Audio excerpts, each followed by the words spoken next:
오늘 시편 26편입니다. 시편 26편 요절은 2절입니다.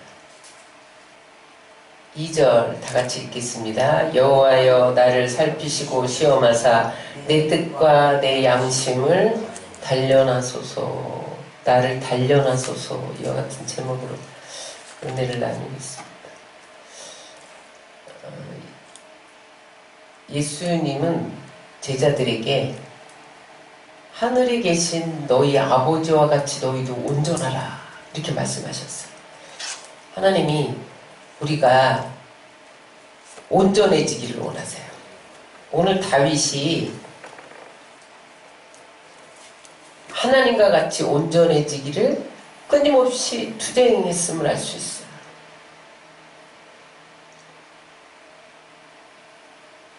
온전은 내 힘으로 안 됩니다. 오늘 다윗이 뭐라고 고백하냐면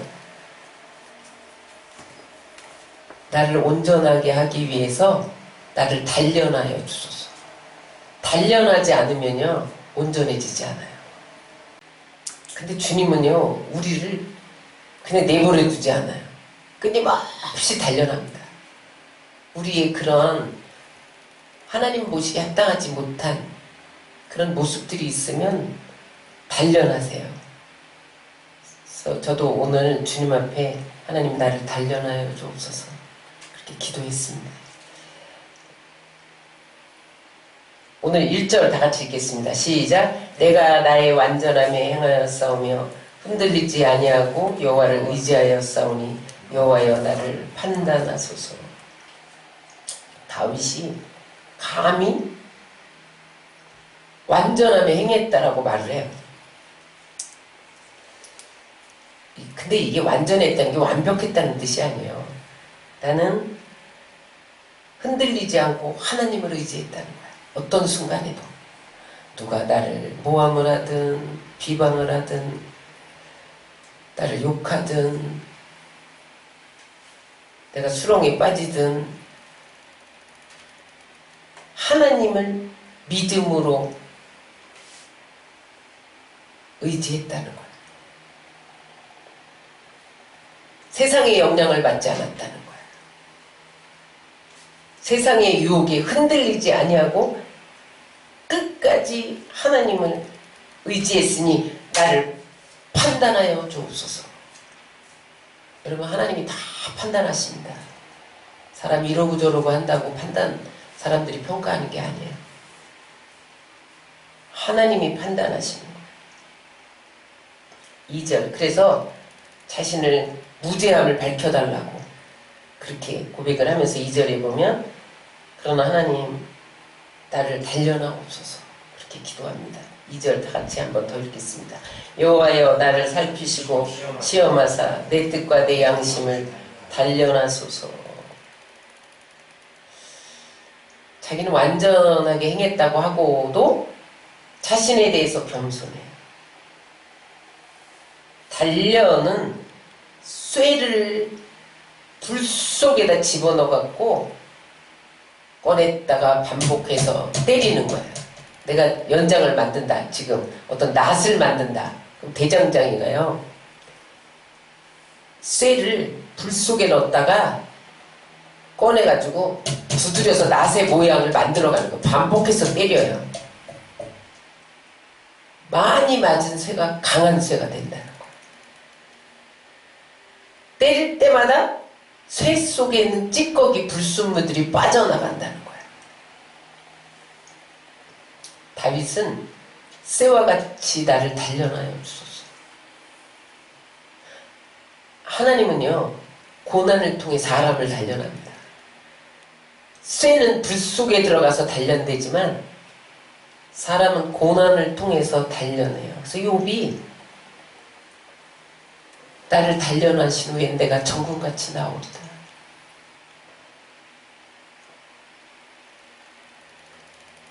다윗이 오늘 욥과 같이 나를 단련해달라고 기도하네요. 어떠한 고난이 있어도 나는 순수하게 하나님을 의지하고 싶습니다. 지금 다윗은요 사울을 통해서 압살롬을 통해서 불 속에 집어넣은 것처럼 단련 받았잖아요. 프랑스 그러면 향수예요. 자동차 그러면 독일입니다. 뭐 한국이 지금 자동차가 굉장히 발전했다 해도 독일, 벤츠 이런 거 못 따라가죠. 요리하면 중국이에요. 말, 달리는 말 그러면 아라비아입니다. 그래서 아라비아산 말이 가장 비싸대요. 그리고 아주 좋대요. 이 경기하는 말 있잖아요. 승마. 전설이 있어요. 아라비아 말에. 좋은 말을 만들기 위해서 좋은 말을 세계로 다니면서 뽑는데요. 뽑은 다음에 아무리 세계적으로 좋은 말이라 잘생기고 튼튼한 말을 구했어도 훈련하지 않으면 못 쓴다는 거예요. 그래서 말을 뽑아서 훈련을 시키는데 달려! 그럼 달리고 멈춰! 그럼 멈추고 먹어! 그럼 먹고 이런 훈련을 시킨다는 거예요. 요즘에 개도 훈련시키잖아요. 제가 어제 마트에 갔는데 화장품 가게에 누가 개를 이따만한 개를 끌고 온 거예요. 근데 그 헉헉대고 막 이러고 다니까 주인이 앉아! 딱 앉더라고요. 깜짝 놀랐어요. 근데 그 말을 뽑아서 단련하는 거를 어떻게 단련하냐면 시냇가에다가 울타리를 치고 100마리의 말을 집어넣는데요.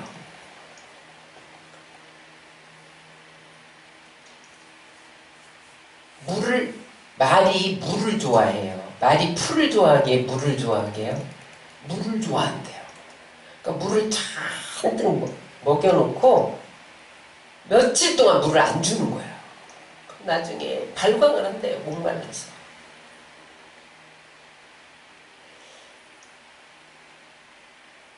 그렇게 발광해서 펄펄 뛸 때, 목말라서 펄펄 뛸 때 그 문을 열고 물이 많은 쪽으로 문을 열고 확 풀어준대요. 그래서 막 그들이 막 발광을 하고 물로 달려가서 먹으려고 할 거 아니에요. 그럴 때 정지! 그럼 그때 서는 말이 좋은 말이라는 거예요. 훈련된 말. 근데 그때에 100마리 중에서 4명이 쓰더랍니다. 4마리가. 그래서 그 4마리의 말을 가지고 아라비아의 좋은 말을 만들기 시작을 한 거예요. 그래서 이들이 아라비아의 좋은 말의 시조가 된 거예요. 좋은 사람은 훈련을 통해서 만들어집니다. 근데 하나님이 자꾸 불 속에 우리를 집어넣어요. 근데 분명한 것은 하나님이 가라면 가고 오라면 오고 그런 사람으로 변화되게 하기 위해서 하나님이 나를 연단한다고 생각을 합니다. 오늘 다윗이 하나님 나를 쇠를 불 속에 넣듯이 나를 단련하소서. 응? 그 가운데 나는 하나님을 의지합니다. 고백했던 것을 볼 수가 있어요. 3절 4절 허망한 사람과 같지 않게 행동한 사람을 볼 수가 있습니다. 행동한 다윗. 3절 4절을 보겠습니다. 주의 인자하심이 내 목전에 있나이다.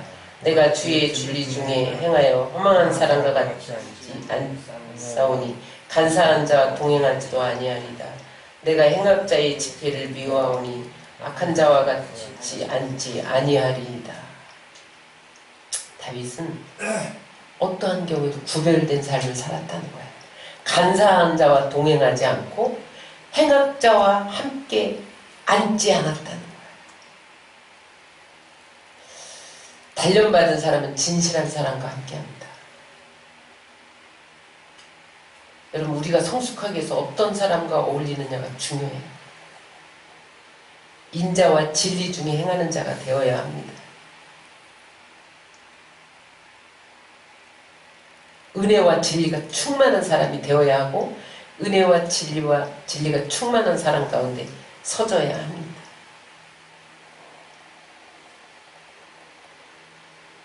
주의 기이한 일을 전하는 다윗의 모습이 6절 7절에 나옵니다.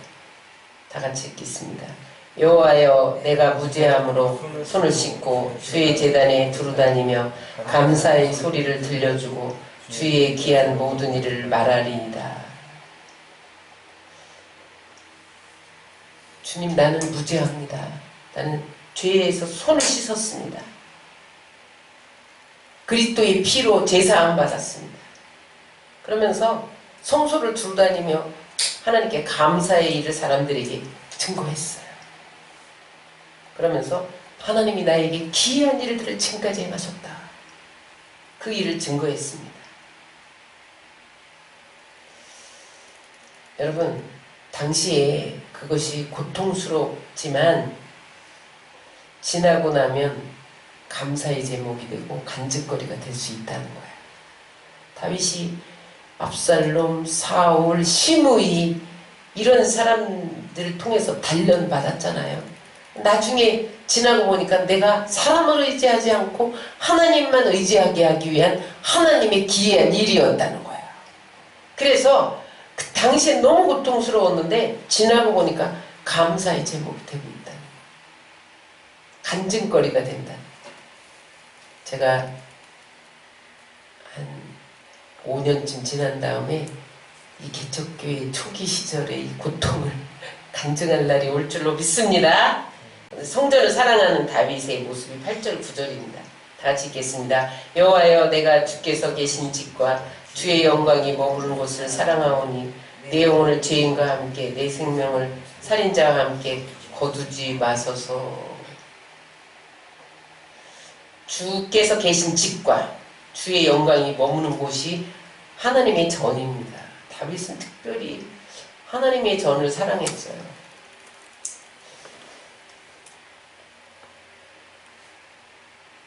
예배드리고 하나님 전에서 헌신하고 섬기고 그러는 것을 다윗이 사랑했어요.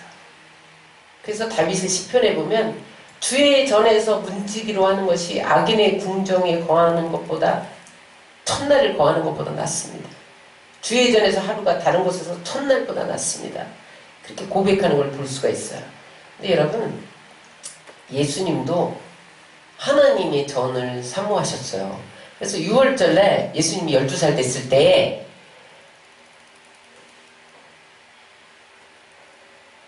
그 6월절 지키기 위해서 예루살렘에 올라갔다 잃어버렸잖아요.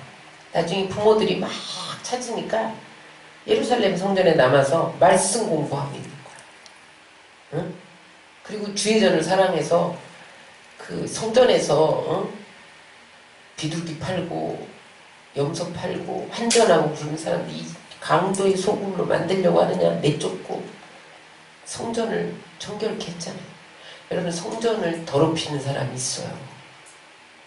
왜냐면 주일날 와서 예배만 드리고 6일 동안은 뭐 방탕하고 술 취하고 사기치고 이런 것을 다 하면서 사는 거예요. 그게 자기 몸이 성전인데 자기 성전을 더럽히는 거야. 하나님의 성전을. 여러분, 성전을 사랑하는 사람은 다 주님을 만납니다. 안나라는 여선지자는 남편과 사별하고 84세가 되기까지 성전에서 머물렀어요. 그랬더니 주야로 금식하면서 기도하면서 주님 예수님이 메시아가 오기를 기다렸더니 나중에 예수님이 탄생해서 마리아가 안고 주의 전에 들어갈 때 만났잖아요. 주의 전을 사랑하는 자는 하나님이 죄를 사하여 주시고 생명길로 인도해 주십니다. 그럼 주의 전을 사랑하시기 바랍니다. 오늘 새벽에 나온 분들은 다 주의 전을 사랑하는 사람들이에요. 10절 11절 완전한 가운데 행하겠습니다. 또 다짐하는 모습이 나옵니다. 그들의 손에 사악함이 있고 그들의 오른손에 뇌물이 가득하오나 나는 나의 완전함에 행하오니 나를 속량하시고 내게 은혜를 베푸소서. 세상 사람들은요 뇌물을 받고 한쪽으로 악을 행하고, 그러나 나는 그런 죄와 타협하지도 않고 돈 문제에 대해서도 깨끗하겠다는 거야. 여러분, 우리가요 육신을 가지고 있기 때문에 완전하지가 못해요.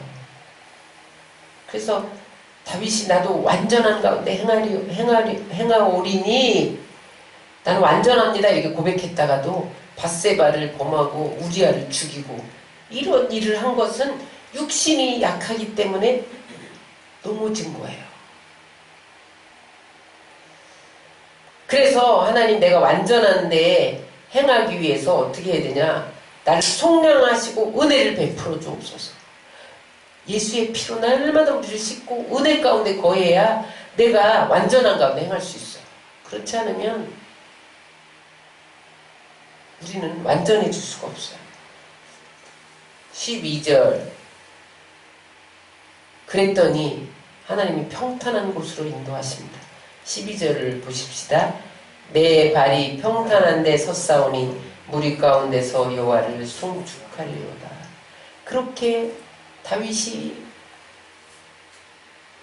불 속에 단련받은 쇠처럼 고난 가운데 사울과 압살롬과 시므이와 이런 원수들에게 쫓기고 정말 답답하고 견딜 수 없는 상황에서도 타협하지 않고 불의와 타협하지 않고 손을 깨끗이 하고 그렇게 살았더니 하나님이 다윗을 평탄한 곳에 세워주셨다는 거예요. 높은 곳에 세워주셨다는 거예요. 든든한 자리에 세워주셨다는 거예요. 마침내 예루살렘의 왕이 되게 하셨다는 거예요. 하나님은요 어떤 상황에도 불의와 타협하지 않고 믿음이 흔들리지 않으면 평탄한 곳으로 인도하십니다. 그곳이 어느 곳이냐면 하나님이 높여주는 자리. 궁극적으로는 하나님이 울타리가 되어주시고 하나님이 상이 되어주신다는 거예요. 사람이 나에게 뭐라고 공격할지라도 끝까지 하나님을 의지하고 하나님 완전하심에 거하기를 사모하고 차라리 나를 불 속에 넣어서 단련할지라도 나를 순수하게 하시옵소서. 죄와 타협하지 않으려고 몸부림하고 하나님이 울타리가 되어주시고 상이 되어주시고 평탄한 곳으로 인도해 주시는 것을 믿으시기 바랍니다. 여기 평탄한 곳은 궁극적으로 하나님 나라예요. 하늘나라, 영원한 하늘나라를 인도해 주시고 우리 삶에 하나님 나라가 임하게 하십니다. 사랑과 희락과 화평의 나라. 그래서 여러분들 안에 하나님 나라가 임하셔서 오늘도 희락과 화평이 넘쳐나시고 하나님이 평탄한 곳에 세워주시는 그 역사를 경험하시기를 예수 이름으로 축원합니다.